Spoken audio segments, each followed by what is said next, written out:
Hello everyone and welcome to Apple Juice on the Rocks episode 2 with me, Phil.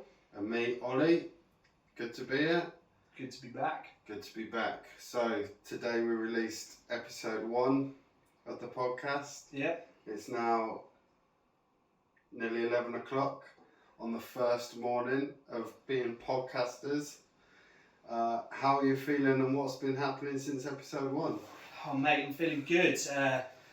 Life's got really busy. Like you just said, we've released episode 1, which was today. And we've got 10 downloads already, which is fucking gives you a bit of a buzz, doesn't it? Like to think that like somebody actually probably wants to listen and somebody wants to get some help, maybe from something that we're doing. Just talking about life in general and just trying to help ourselves, help others. And a lot's been going on over the last few weeks. I've got busy, really busy, and I'm doing all the things that I said I wasn't going to do, and but I think I've sort of changed my game plan a little bit recently. I want to go into things differently. I'm changing what I'm doing to actually make life a bit easier, a bit further down the line. I think putting in maximum effort now is a big thing for me, because the thing I don't want to do in life is get to a point where I can't do all the things that I want to do and run out of time, if you know what I mean. Because that is a big thing for me. I watch my parents and bits go through life and they're still working and they're getting to the age of retirement and they're going to retire and not probably be able to do all the things that they could have done when we're this age. This is the thing, isn't it? We get stuck in a trap that we waste, not necessarily waste time, but we do the things that we think we need to do to buy a nice house, to buy a nice car, to do all them things, where actually, what enjoyment do we really get out of those things? We've got somewhere nice to live and we can drive around in a nice car, but what are the things that actually make you thrive in life, make you smile? What do you get out of bed for in the morning and go, do you get out of bed and go to work and go, this is what I really want to do today? It is a case of having to sometimes, but you do have a choice of what you do. So I think since our last episode, my focus has been concentrating on how do I free as much time now, but make that as useful as possible. So I've concentrated on doing my workloads in smaller amounts, but focusing just on that, rather than going into all the distractions we have, like sitting on our phones, talking to so-and-so, doing this. Just actually say, I get up early in the morning and I get up and I do a bit of meditation and then I like to do a bit of exercise, and then I get on with some work, because I know at that point that I am focused and that I will smash out what would normally take me probably 6-7 hours in the space of 2 hours, because I know what I'm doing. So my main focus lately has been working on life, working on myself, and just trying to make everything a bit easier, because we can always take the hard route, can't we? And that's not what I want to do. I want to make things as easy as possible and make life as fun as possible, because I've spent a lot of years being miserable and I don't want to do that. I'm 36 now. Old bastard.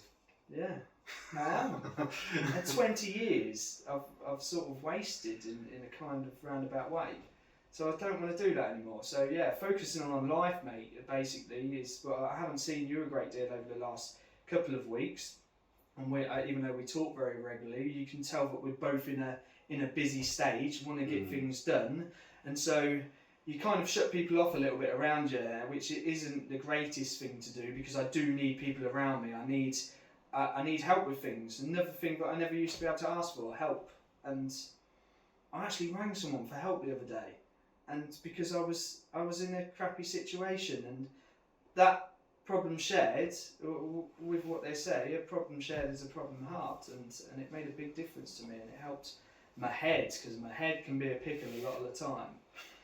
So yeah, that's what I've been up to. So what about you? Yeah, busy times, as you said. A lot of busy stuff going on, and I've just had a really nice weekend away in the Lake District with my girlfriend and her family. Really good to get up mountains and jump in lakes and stuff like that. Bit of downtime. It's nice and peaceful up there. So I had a great weekend doing that, and I messaged you. I said I got spotted at a show 250 miles away from where I live, calling me the motivational guy on Facebook. Someone actually came up to me, and it kind of made my day a bit, because I was just, we just spoke about the downloads and everything on this, and that it's positively impacting people, but I've been doing social media for like 2.5 years now, and sometimes I can forget that I'm impacting people away from the people I'm coaching. So when someone comes up and says that kind of thing, I'm like, oh shit. And I went into, like I'm doing with this podcast, like we're doing with this podcast, I went into social media thinking, if I get one like on a post, I've impacted someone's day, and I've done that. And I kind of do it. I just thought, if we get one download on this podcast, we've impacted someone's day and we've done our job. Yeah, definitely. And that's kind of the mentality I kind of keep. But yeah, it's been busy. Coming out of August. August is a bit of one of those months where it's just a lot of holidays, a lot of breakups. People don't want to commit and do life-changing things in August because it's holiday time. And my girlfriend's just booked Portugal in 9 days, so we're going there in 9 days. So I'm kind of cramming a lot of work into a couple of weeks. But like you said, we haven't seen each other as much, simply because we both kind of do our own things. Even though we talk and drop a message and that kind of thing, we've still got our own things to get on. And one of the big things that turned around for me last week is that I finally got my driving licence back. So I had the opportunity to drive up to the Lake District, 4 hours straight in. Second day after getting my licence back, and it was such a privilege to kind of be able to do that to my girlfriend, who's been driving around everywhere for the last however long in our relationship. And, and you, yeah. So, and like to drive around here, record this, then we know we're both busy and we've got to crack on with what we've got to do. But I know you lost your driving licence for a long period of time, and I've just come off the back of losing my driving licence for a long period of time. Yeah. Kind of, it's weird emotionally for me, because I've never had my driving licence while I've been sober, and I've done the first pretty much 3 years of my sobriety without a car, and been relying on other people, and been like using opportunities to get people to pick me up, to get to know them better and everything like that. And it's kind of like the last thing that I lost to get back. So for me, it's been kind of an emotional thing. And I found myself, when I was planning on driving to the Lake District, thinking I'll get there for 11 and I'll be there for last orders. And that was my automatic self-reward for a long period of drive. Yeah. And it's that old kind of habits that creep in. Yeah. See, I only took cans with me. Yeah, yeah, but it's those old kind of thinking that is still in me, that has just been redeveloped by getting something that you used to do back. So, when did you lose your licence and kind of? Mate, I lost my licence twice. I lost my licence the first time when I was 18. So I'd only been driving, it wasn't even a year, probably a year. And I remember I was driving back. I've always drank a lot. I've always been a heavy drinker from day one, and always really, once I started, I never really stopped, and it was morning drinking. And I remember I'd been out all day. I'd got a little van, because I was an electrician, and I was driving. I'd been out in Spalding. I'd been out all day. I'd been drinking all day. and then got to the evening, went to a club, still drinking, driving around everywhere. Got to the end of the night, and I decided that towards the end of the night I'm going to have a couple of Coca-Colas, because obviously I've drank 15 pints throughout the day and God knows how many shots, but if I just have 2 Coca-Colas now, there's no chance I'll get done for drink driving. That's a very alcoholic state of mind. I see the logic. The Coke would have definitely washed any alcohol away. So I was on the way home, and it was quite funny actually, because I had someone in my passenger seat, and so there's only 2 seats in the front of the van. I had 2 people in the back of the van, and the day before, somebody, while I was drunk again, had knocked my mirror off. They knocked my mirror off. Yeah. That was definitely their fault, and nothing to do with the fact that I was pissed. But so I got pulled over because I had a mirror missing. So I got pulled over, obviously they opened the door, they could smell alcohol. I also had an air rifle in the back of my van, which they found with the 2 people who were in the back of the van. And luckily as well, there was also drugs in my van, which they never found, which this is not an admission. But, so I got away quite lightly with that. I don't know how, but I managed to blow only just over the limit. I think the limit is 35. Yeah. I blew about 40 something, and I'd been on a hell of a session, and I think I tried the whole 2Ps thing and everything at the time. Sucking the 2Ps. Yeah. Who came up with that? It doesn't work. It's a lie. But yeah, so I got done for that. Got arrested, everybody had to walk home. The strange thing was, within a few hours they let me out again, obviously because of my low alcohol level, but I didn't go pick my van up, and I remember the next morning waking up and having to tell everyone that I lost my licence. And do you know what, it's only just then, but it was sort of the start of my career, and I worked for my dad at the time, having to tell him that basically I kind of just fucked his business up. He was expanding so because I had a van now, he was working for himself, I was working for him. He was expanding, getting more customers to provide work for me, because I was kind of good at what I did. It's probably the only thing that I was good at the time, and I just killed all that. So for a year, once again, I was back to being picked up and taken to work by my dad, and it was crap. I lived in a village called Gedney Hill, and I think there was 4 people in that village who was my friends. So basically I couldn't go anywhere, I couldn't do anything. I spent my time roaming around the village. And second time round, got done when I was 21, 18. It was within 3 years of getting done the first time, so they hit me pretty hard with that. Because I beat my first score. I blew 147 this time, so I was kind of 5 times over the limit. I don't remember getting arrested.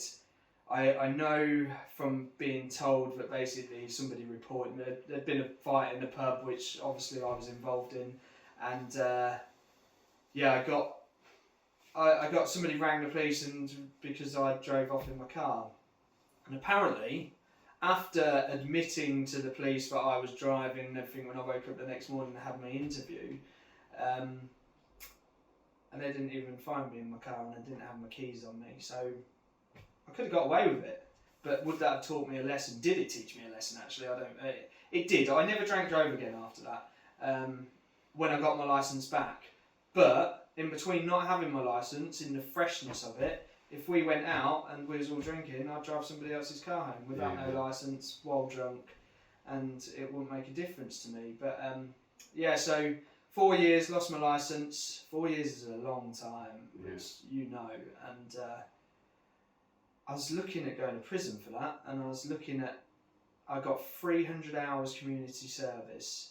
I still lived in the same sort of area, and life was really shit. And do you know what? That really helped push my drinking on a little bit further, because I had nothing to do apart from get picked up, go to work, get home, go to the pub or go to my mates and get on it. That was my life. Like I couldn't go anywhere. I couldn't do it. I lived in a village with probably 200 houses in. That was it. There was nothing else there. All we did was, if it wasn't sat on a bench drinking. It was sat in one of the pubs, which life was just fucking cruel.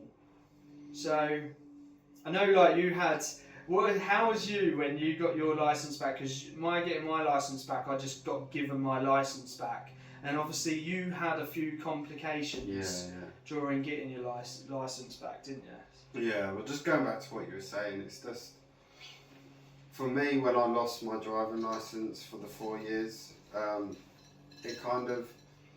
I don't know if it's just because we're both alcoholics, but for me, it definitely drove my drinking in the opposite direction before I stopped. So I didn't stop drinking for another 9 months after I lost my license, but it was a lot of the same. I can't remember getting arrested. I can't remember. I woke up out of a police station. I didn't even know how I got there and everything like that. It was quite embarrassing that I had to go and ask the charging desk what I was there for, because I didn't even know. But you know, people say, did it teach her a lesson? And at the start, because we were, and like you were both wrapped up in alcoholism and drinking and everything like that, it kind of just told us that, well, we better get fucked up even more. And it was only till that time where it actually was time to stop that we could stop. But you know, in getting my driving license back, it was complicated. Like you said, I had to go for a driver's medical, and through the program we work, I was very honest in the medical, and because that's what I want to do now. I didn't want to get the license back and go, oh, do I deserve this? Do I not deserve this? Because at the end of the day, serving your time and then getting your license back in the proper way and not drinking and going out driving before you got your license back and everything like that, because I've done that as well, you know. In the 9 months between me losing my license and me stopping drinking, I was driving cars. It's what happened. Because, you know, you take that drink, you don't give a shit. No. But, yeah, getting the license back this time, I went for the driver's medical. They asked me a series of questions. It was for a doctor, and one of the questions was, in the last 6 years, have you ever suffered from blackouts, seizures or fits? Yeah. And I automatically, because of the recovery groups we go to, associated blackouts with blackouts from drinking. So I was like, yeah, 3 years ago. And then I got a form back saying, when did you last have your consultation about a fit, a seizure? And I was like, oh, what is this? But, you know, at the end of the day, as hard as it was thinking, I'm so close but yet so far, it was the DVLA doing their job to say, like, right, this guy's ticked that he's had a blackout, we better check it out before we give a license back. But, you know, getting the license back now it's like another level of freedom that I've totally forgot I had. One thing that I am noticing a lot is 50-mile-an-hour roads.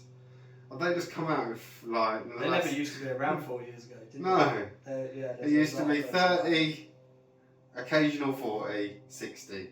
Yeah. 50-mile-an-hour roads are brand new. And so I'm still getting used to it and still everything like that. And as I say, some of the old associating with the rewards of driving long distances are still in me and everything like that. But you know, it is that level of freedom that I know now will enhance me a lot more. It's given me that thing that it's one of those things. After a certain amount of time, you don't know how much you missed it till you got it back. Because when I stopped drinking and driving and everything like that, I was like, right, I'm not going to let this hold me back. I'm still going to go and do the things that I want to do. There will be a way, it just might take longer. Yeah. And I did that, and you know, I'm lucky that my girlfriend lived only a short train journey away, and so I could start a relationship. I went to a lot of meetings and recovery groups around where I lived, and I didn't let that hold me back, and it was just kind of that. But now it's the opportunity to go and do things and give back that extra bit more and stuff like that. But you know, addiction and alcoholism, like when you're in that and when you're committing these stupid crimes that, you know, we wouldn't do that if we didn't have a drink. No. And that's what people see it like, oh, I can't believe you did that. It's one of those things that it's like, we didn't kind of do it. It was that, even though we did, it was that ism, it was that alcohol, it's what it does to our brains. It's that no fucking fucked up attitude that we have, and you've got that much self-loathing and low self-worth that you just think, well, what's the worst that could happen? Yeah. And everything like that. But, you know, that's the way it is. But, you know, you got addiction and alcoholism and everything like that, and we were talking about episode 2 and everything like that, and we could go through our whole stories about addiction and alcoholism and sobriety and all stuff like that, but it's just mainstream boring shit. If you want to do that, go on to a different podcast. Yeah. But, you know, we want to impact people positively, I believe, and, you know, addiction and obsession can be used in a positive way. Yeah. In my views. Yeah, 100%. So, either in sobriety or before sobriety or anything like that, can you think for you, like either in business or life or training or gymming or whatever, why do you kind of get that positive addiction obsession from? Mate, so many things. Like I am. Some things are a negative as well. Like I can be a bit OCD with things, but for me that's amazing. But for people around me, they hate it because I'm always saying, "Why haven't you picked that up? Why haven't you done this? Why haven't you done this?" But in actual life and getting things done, like the effort we put into something is always a measure on what we get out of it, as far as I'm concerned. And I put a lot of effort into my drinking. Like, there's not many people, unless they're an alcoholic, who will go through the lengths of getting drink, forcing drink in you when you're that ill, and when actually you don't really want to do anything apart from probably not wake up, because it's hard to carry on. And now that focus, now that obsession, I have to divert that mental obsession of alcoholism to something, because if I don't, that's where it will lead back to, because my head is constantly on the go. I need to be, maybe one day I'll find a way to relax. Like, at the moment I don't know whether I want to relax. I'm using my addiction. Look at the people in the world who are addicts. Yeah. Look at what they do. Look at when we go to like recovery groups and that. Look at the people who turn up, and like the focus people have around me, and that drive that all of a sudden that gives me, and I think, do you know what? I am capable of doing that, and I am capable of doing this, and so and so's done that, and that's fucking brilliant. And like I look at some people, and they're full of wishes. I wish I could do that. And what is stopping you? Like, what is stopping you doing it? If something's been done in the world, as far as I'm concerned, you can repeat that. Yeah. Like, because somebody else has done it, so you can definitely do at least the same thing, but strive for better. Yeah. So I think for me, with work, I am, with being very OCD and things like that, I love to do a really tiny job. I like to have somebody look at my work and go, do you know what, you've done a fucking brilliant job there. And if also boosts that small ego of yours, doesn't it? Yeah, because obviously that's what I run on, a very small ego. being an egotistical bastard sometimes. But yeah, no, and this is the thing, but it's nice as well. Do you know what? That feeling of helping somebody and saying, look, I've done this for you, and to be honest, I've probably done it cheaper than the next person, but I've put all my effort in to make a really nice job. And for them to go, that's good. That little feeling of just like, yeah, I've done something that was good today, because I spent a lot of years feeling like everything I did was shit and that I was a worthless piece of shit. And I don't feel like that now. I try and help people in a good way. And when I'm doing it, I put effort into it. And with my obsessions and business, I think my biggest trouble was I used to be a massive people pleaser, and that can be obsessive. Yeah. That can be for all the wrong reasons, for wanting to be liked, for wanting to feed an ego. I'm going to do this because it makes me look good. Now I do these things to help myself along, because if I want to help somebody else, I will do. If I don't, I don't. But I like to help people now who are in need of help. It's very easy to go through your life helping people for your own needs, isn't it? Like, I'm going to do you a favour because I know that you're going to give me something back. Yeah. Basically would be how I looked at everything. And now, I got asked the other day, will you come and put some wiring in for me to do like my kennels and things like that? And there was a point where I'd have gone, fuck off. Yeah. I am not doing that. It's nothing that I want to do. I'm not going to make anything out of it. And it just wouldn't be worth it. But I'm going to go and do it because I like the person and I know the person and I know they just need a bit of help. So that's what I'm going to go do. But business-wise, I don't know how really I've got to the point that I'm at. I know I've put work in. I can't say that there's a route I've followed or anything like that. I've just tried my best. And all I've done is look at, actually, I tried my best to destroy everything before. If I can put as much effort in as I did to destroying the world around me, the people around me, and not through that I wanted to do those things, but because I needed to get away from everybody and push people away so I could drink. So I now put that into multiple different things that I'm doing with work and bits like that. And do you know what? For the first time in my life as well, it used to stress me. And I think it used to stress me because all I wanted to do was go out and drink, and I just wanted to earn enough money to do that. And now I've got more on my plate than I've ever had in my whole entire life, and I'm just dealing with it.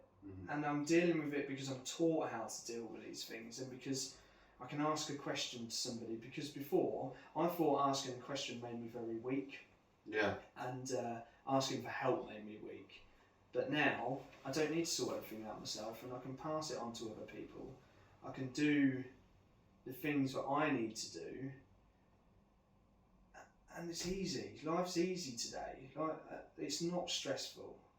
I just sometimes need to let a few obsessions go, because even when something's going wrong, and the more I try at it, the more wrong it goes, that is where we have a problem, because I can fucking wind into something and I'm like, wow, you're really digging this hole, and I'll watch myself do it and I keep going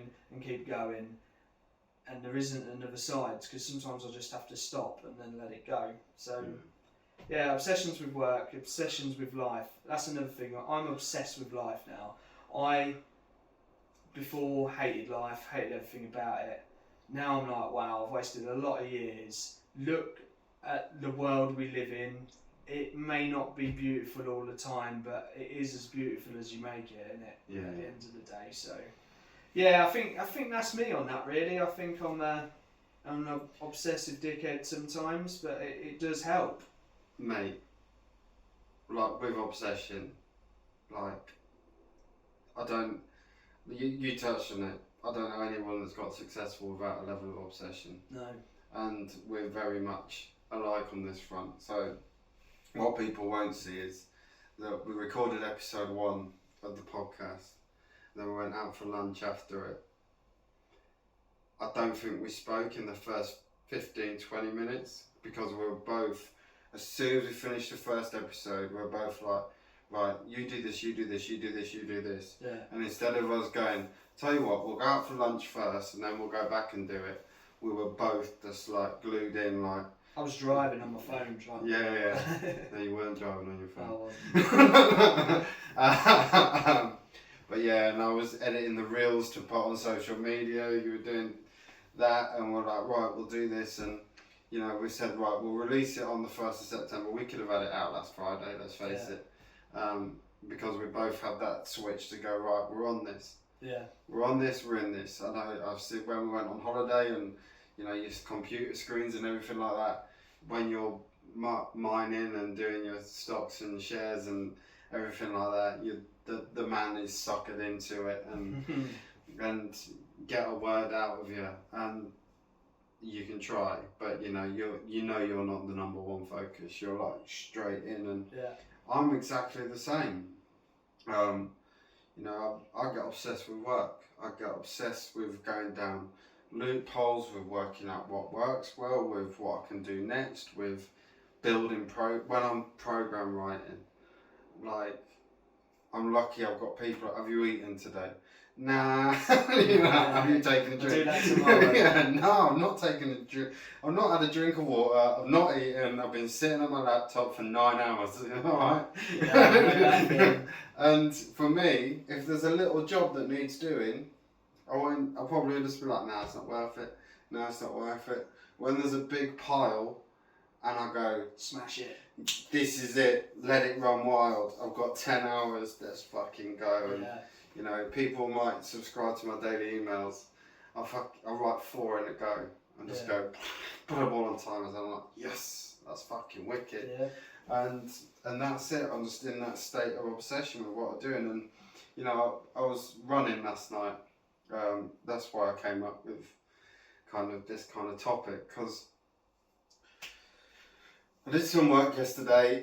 I had 2 hours to spare. Now I've not run over 5 miles this year. I did at the start of the year, but then I got injured. I've not run over 5 miles in a long time. I told myself I wasn't going to run over. I've not run over 5 miles in my lifetime. Yeah. Well, I told myself this, and you know, I thought, right, I've got a couple of hours to spare. I know there's Grafton Water reservoir further up the road. I thought I'll go there. I know I've got my gym shorts in the car. I've got a t-shirt with me, and then I got there and I thought I put my running shoes in the car. I didn't. I had my Vans Plimsolls. So I was like, well, I'll just do a littler run. You know, just a steady one. Just a steady littler run. So 2 miles in, feet are starting to hurt because I've got Plimsolls on. Yeah. Running on rocky terrain that I really needed trial shoes for. And I'm there thinking, well, I may as well carry on. It's only another fucking 7 miles. As you do. As you do. And I thought, and I can't stop, because if I stop, then I want to stop forever, and that'll be it. So I did. I carried on. I did it. And I was thinking, I was in pain with my feet. I've still got blood on my sock because my blisters split and everything like that. But I kept going. Because, you know, you work through pain. Like, how long, when we were both drinking, did we go, this is so fucking painful, but we may as well plough on, we're in now. Yeah. Yeah. And that's exactly the same thing. And I went to the gym on Tuesday night, and because I've been busy, I've been emotionally off balance a bit in my head, because I had downtime, then I'm busy, then I'm downtime. There's no gradual. No, so, up, down. Yeah, so I know that the last couple of days I've been really up and a bit emotionally off, so I went to the gym and fucking smashed that out, and like an animal in there on Tuesday night. And I kind of know when I'm in this mindset that, you know, people go, right, you went, like a logical person, you didn't have your running shoes, you didn't have a bottle of water to take with you, so you probably shouldn't run the 9 miles. Yeah, but never in my mind did I think I'm not going to do it. No. And that's where the obsession and the addiction and everything kicks in. Like, I was halfway around the lake, 4.5 miles in, thinking, these people on these trial bikes that are going around, they think I'm fucking nuts. And I am. But I get it done. And you know, I think when we have this build up of work and when we have this build up of, like, I like what you said, I'm addicted to creating a better life. I am. I'm addicted to seeing what I didn't see. I'm addicted to doing all the things that I wish I did when I was drinking. Like, I was a person that sat on a bar stool that wanted to do all the things but never actually did them. Yeah. Yeah. And used to tell people I want to do that, and I used to make up my own story of what I've done. Yeah, that's Where did that come believable. from? Yeah. And now it's that addiction to life and that drive for more that I love, and the obsessions that come with it, and all areas of life. And I get obsessive on emotions, I get obsessive on people, and I know my natural traits are control, impatience, stubborn.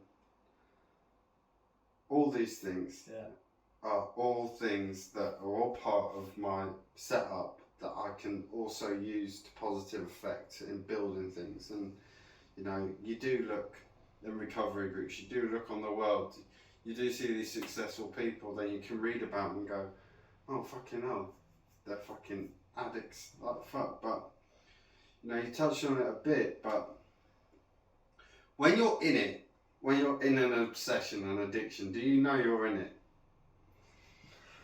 Oh, not until the end. I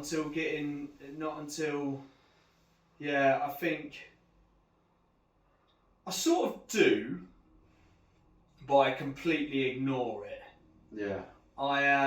Because basically I'll get into something, and it's like you were saying earlier. For one thing, just quickly, like what you touched on, you said this week, about your head going and stuff like that. But one of the things we always say about it is like, you had an amazing weekend. Yeah. So you came to the crash. Yeah. Every emotional high has its down, doesn't it? And you were saying about the emotions and stuff like that, which is that's a big thing. And that's it. It's that obsession on happy emotions. Right. I was obsessed. Yeah. I was so happy at the weekend that I tried to obsessively get that happy emotion when I was back home. It's boom. It's a change in mind state, isn't it? At the end of the day, you're doing this, and then all of a sudden, because they're both reality at the end of the day, but it's dealing with a transition from that back to the regular day-to-day stuff, from doing what the fuck you want and sort of going, well, life's amazing, and then all of a sudden, it's realising as well that life's still fucking amazing when you're doing this. It's just that you was probably doing a few more things of the things you want to do in that space of time, whereas then you come back to reality and you've got to sort of do a few things that you don't want to do and still do the things that you want to do, and it's that balance, isn't it, at the end of the day. There's reality, then your perception of reality. Yeah, because we can, and that is it. We can have a perception of reality which can be completely different to what reality is, but as long as we're in our heads we agree with our life as a whole is amazing compared to how some people's lives are. But then if you look at some people's lives, so you think, fucking hell, that must be terrible. They're probably living on in this version of reality, because actually they think, well, actually their life's terrible.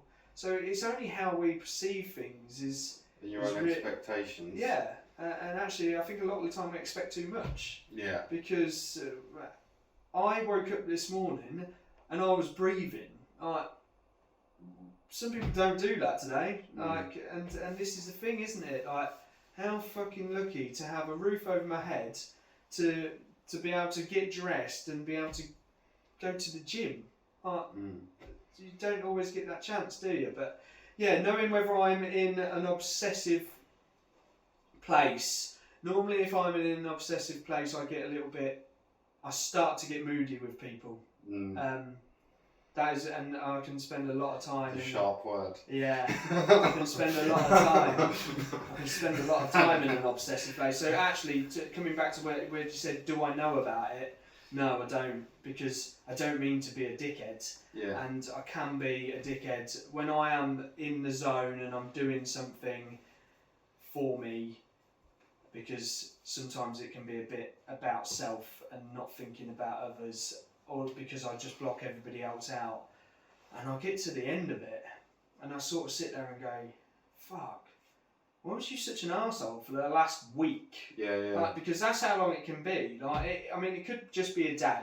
It could just be I wake up in the morning and by about midday I've got out my obsessive version of me, and then all of a sudden I can be like super happy again. But I get a bit moody when I'm obsessive. Yeah. I'm a bit, I'm aggy with people, I'm short with people, and people will just, my dad rang me last week and I was doing some work, I was on the computer, I was trying to concentrate on what I was doing, and he wanted some help because we've come to a day and age where actually electrical now isn't just putting a wire in something, you need to be able to program things and do all that. And my dad doesn't want to learn that, he's 70 years old, he just wants to go put his wires in and do things simply, but every now and then he will have to do something that's a bit out there unexpected. And he rang me up and he's like, how do you do this? How do I program this? There's like 3 commands that I had to tell him how to do. I was like, just wait a minute and I'll sort it out and I'll tell you. And it was pissing me off already.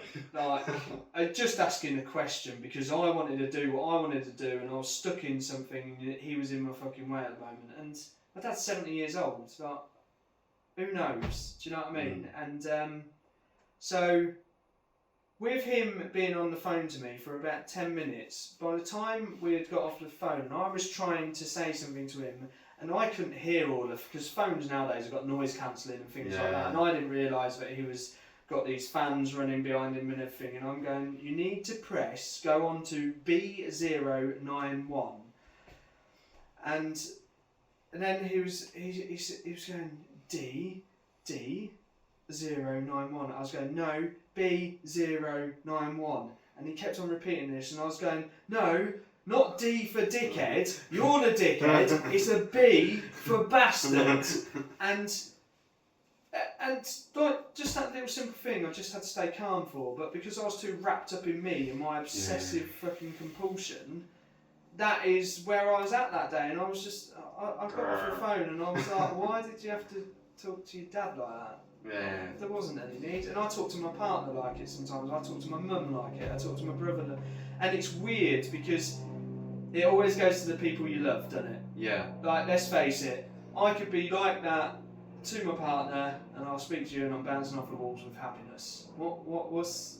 Yeah. It's weird how we do all these different things.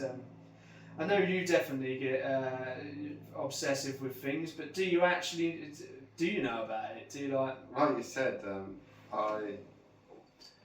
I kind of know about some things. So like when I was in the run yesterday, I knew that I was in it, and I kind of know that I'm in it when I'm training and stuff like that.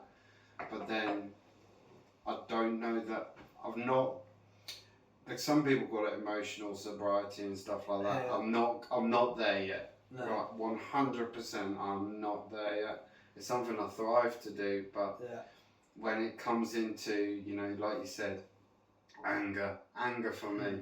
Yeah. You know, I wake up fucking chewing a wasp, and nothing really's changed that much apart from my head, and I don't know I'm in it, and it's that short word, it's that growl, it's that snide comment that doesn't need to be said, it's that putting somebody else down to gain respect for yourself, and like you said, it's normally the people that are closest to you that get the brunt of it, which, you know, for me, I end up doing the things that I set out to do in my head, but then I have to go back and then repair the relationships that broke sometimes while I did it. Yeah. And it's like, I can't just take 3 steps forward.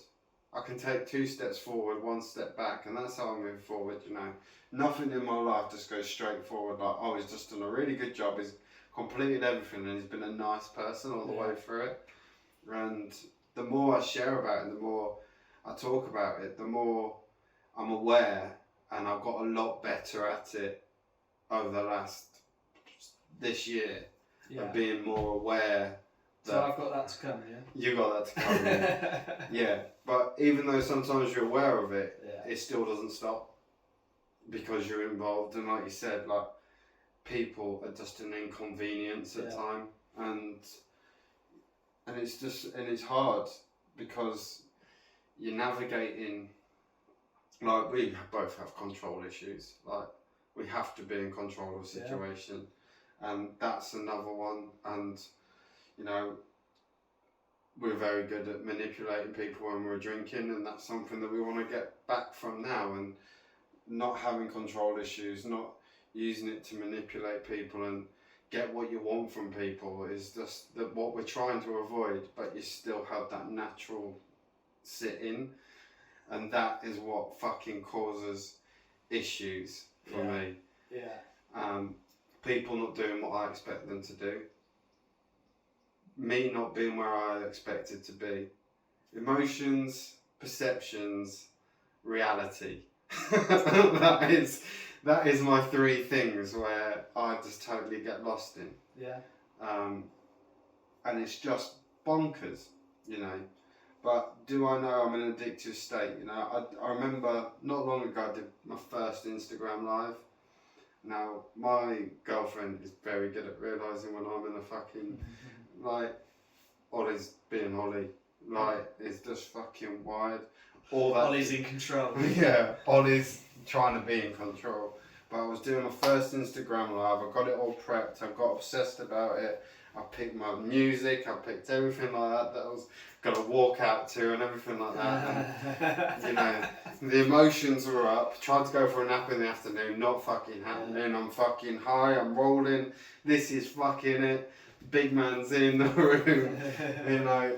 No ego then, though. No. And, you know, finished it. Did my Instagram live. And someone rang me to ask how it went and everything like that. I did not want to speak to that person because I wanted to crack on and do the rest of the fucking editing and everything like that. Yeah. And I ended up going to bed at 2 o'clock that night because I was so wrapped up in going, oh, I'm going to snip this for this part, I'm going to snip this for that part. And I didn't know I was in that. And I didn't know that I'd been rude and I'd been abrupt and I'd pushed people away. And it's all that kind of same addiction and obsession that we used to do when we were actively drinking. It was like, I'm going to do this, I'm going to go to the pub, I'm going to drink till I run out of money, till I get arrested, till I run out of money, till I get thrown out, till I get in a fight, till I fuck something completely up that I didn't intend to actually fuck up. I'm going to do that. Yeah. And, you know, sometimes I can push, and I break it. And like you said, I'm obsessively in it. And even if it's going wrong, I'm still obsessively making it worse. Yeah. And it's taking that step back to go, you know what, I've been a dickhead. But what we both learned is that we can both step back and go, I'm sorry, I've actually been a dickhead. I think for the part for me though is actually like, so you know you're being a dickhead, and but what I really struggle is why can't I just fucking stop when I'm doing it? Because, like, do you know, before the words have even left my mouth, I think, arsehole might be coming on here. And I'm like, I could just not say that. And it'll go, whoop. And I'm like, where does that even come from? And do you know what, I was talking to this about somebody last night, and I was like, how do you learn to not engage your mouth and actually think about something when you're in that moment? Because that is my biggest struggle in life, because there's so many things that I don't have to say, and I'm just like, poof, there you go, fucking have it. I went into KFC the other day. I went to order my food, and the lady. Two Twister wraps? No, I didn't actually. I was with Littleton, so I went a little bit. I was looking for a tower fillet meal or meal or whatever, which should have come with popcorn chicken and a piece of chicken with it. And it didn't. No, it didn't. But for the very start, the response from the girl on the counter was, "What do you want?" So instantly, I was fucking steaming, because I should be spoken to with more respect than that. and which, to be honest, customer service could be a little better, but she was probably having a shit day. Yeah. So so I got to there, and then afterwards my order came out was all wrong. Apparently I ordered it wrong because I didn't say the correct word. So obviously maybe that was my fault as well, but I'm not going to accept that. And then somebody blocked me in the car park, so hadn't even finished my food and given the person a chance to move on purpose. Then went outside just to cause an issue because I just wanted that little bit of chaos in my life. So I went out, threatened to rip his head off. He moved his car. There was another car parked there as well where I still couldn't get out, so I got in my van, reversed back, just sat there with my hand on the horn. Instead of just going to ask and say, "Can you let me out, please?" I just sat there just to make a scene because I just wanted a little bit of carnage. Yeah, that's it. That's that whole attracting extra chaos. Yeah. That you just go, tell you what, that'll just... And afterwards I left there and all the adrenaline. Yeah. And then I had my little boy with me, and I sort of drove along, and I was a bit like, that wasn't really a very good thing to show a 5-year-old how to deal with a situation in life. So yeah, chaos. Yeah, chaos. So we are coming up to, I don't know how long, but quite a while into the podcast now. We don't want to go overkill. No. But from this podcast, we have spoke about drink driving. We spoke about addiction and obsession, how it can be positive. Yeah. But also for people like us, sometimes we just don't even know that we're in there on ourselves. Yeah. And but what we do know is that we're trying our best, and on a daily basis. So with that, where can you find you on social media? We didn't do this in the first podcast. So yeah, my Instagram is my life on life's terms, because that is how I have to live my life, on life's terms, because when it's on my terms, it's a massive fuck up. So that is my Instagram. We do have a YouTube channel now as well, which is Apple Juice on the Rocks. Should be able to find it on there. Obviously all our podcasts and that are going out on all the good podcast channels like Spotify, Apple, Google, anything really. You should be able to find us anywhere. So yeah, what's your Instagram? Ollie_Peg, because that's my fucking name. Obviously, I didn't want anyone to know my name. Yeah. But yeah, no, that's good. Also, this is episode 2. Next week we're not recording one, or the week after, because I'm in Portugal. So it'll be a bit of a delay for episode 3, but it will come. We've got it in the calendar, I know. Yeah, and then I think the episode after that we'll be doing actually from Portugal, not from Portugal, from Rhodes. Yeah, man, Rhodes. But yeah, cool, good episode. Yeah, spot on, man. Liked it. Peace. Cheers.